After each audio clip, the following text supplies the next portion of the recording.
Hello, fellow growers. Welcome to Tail Wagon Farms. I'm Andrew, and we're located in Zone 7B, 8A in North Carolina, and we grow a ton of food and lots of flowers on a little over an acre. Today, I want to share with you the 5 easiest seeds to grow for beginners or experienced gardeners. All of these seeds are super easy to grow. They're direct sow, aka you plant them directly in the ground, and they'll produce a good yield for the amount of space that they take up.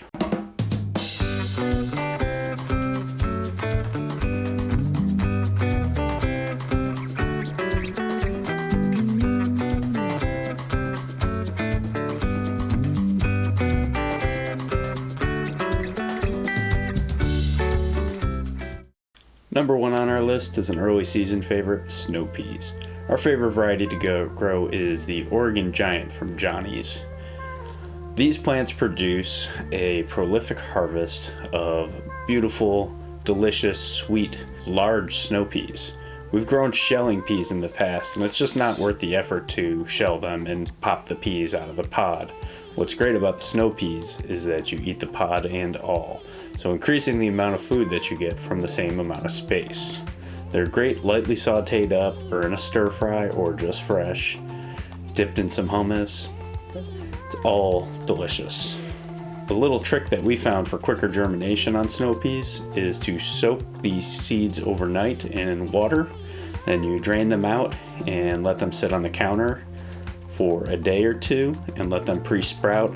If they look like they're getting a little dry, you just wet them again with some water and dump it out. And within a day or two, you should have some germination and pre-sprouting, and then you can space the seeds out in the garden, and it really helps with germinating in the cold soils. That way the seeds won't rot on you. Snow peas do prefer a trellis, but you can grow them without. We've done it many years now, and they just kind of flop over and it's a little messier, but you still get a great yield. In our area, our snow peas are usually done harvesting around mid-May, so they're ready to come out of the ground just in time to start planting number 2, bush beans. Bush beans are a great seed for beginners to grow. They germinate pretty easily. Our favorite variety is Provider from Johnny's. These produce nice compact plants that don't require a trellis. They stay fairly small. They produce beautiful 5-inch green beans. They're pretty disease resistant, and they really put out a good harvest. The key with bush beans is you want to start them after your last frost date, and then make continuous plantings every 2 or 3 weeks throughout the summer, and then you'll have a continuous supply of green beans all summer long.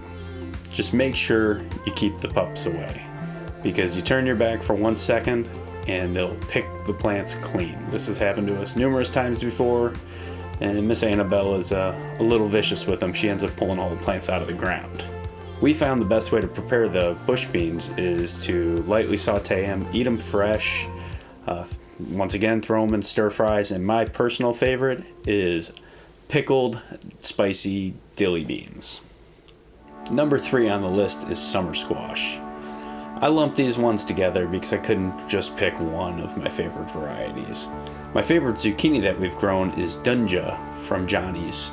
This is a very disease-resistant variety, which is very important to us in the South, as we have trouble growing summer squash down here. But it produces early, makes beautiful, about 6 or 7 inch zucchinis. You just got to be careful with zucchinis, because you go out there one day and they'll be 3 or 4 inches long. You come out the next, it's the length of your arm, so you got to keep an eye on them and make sure once they start producing, you're out there harvesting all the time. They're super easy to germinate. You just stick a couple seeds in the ground after your last frost date. They come up pretty quickly and produce decent sized plants. Our new favorite yellow squash is the lemon squash from Baker Creek Seeds.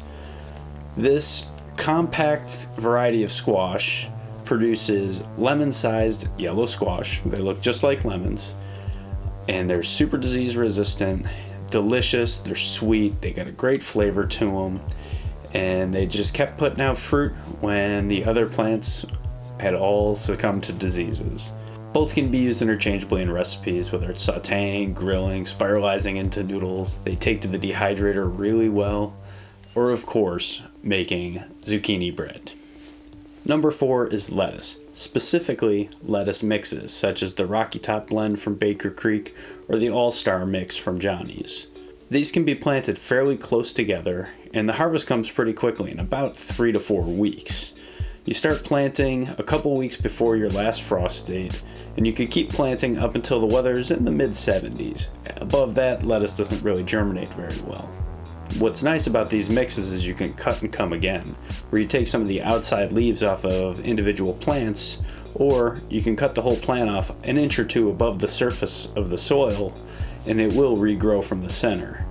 Lettuce doesn't handle the heat very well down here, but in cooler climates you can grow it all summer with a little bit of afternoon shade. Remember, if it gets too hot, you can start planting again once the weather cools down in fall, and you can have a nice harvest of lettuce all through the fall months and even into the winter sometimes. Number 5 is sunflowers, the quintessential summer flower. Sunflowers are easy to grow. They come in a bunch of different sizes and colors. They come single stem or branching, and some even produce a delicious harvest of sunflower seeds that you can eat. We grow around 12 varieties of sunflowers here for summer bouquets. A fun variety to try to grow is the mammoth type. With plenty of water and sunlight, you could be looking at 10-foot plus tall plants with a huge seed head full of sunflower seeds for either you or the birds. My favorite varieties are the branching types, just because you get more flowers than you would on the single stem types. Well, thanks for coming by Tail Waggin Farms. I hope this helps you decide to grow a couple different plants in your garden this year. All of these are super easy to grow, easy to sow, and you should get a whole big harvest. And if you have any questions, put it down in the comments. Please like and subscribe, and hopefully we can help each other get some extra bountiful harvests this year and save a little money in the long run. Thanks!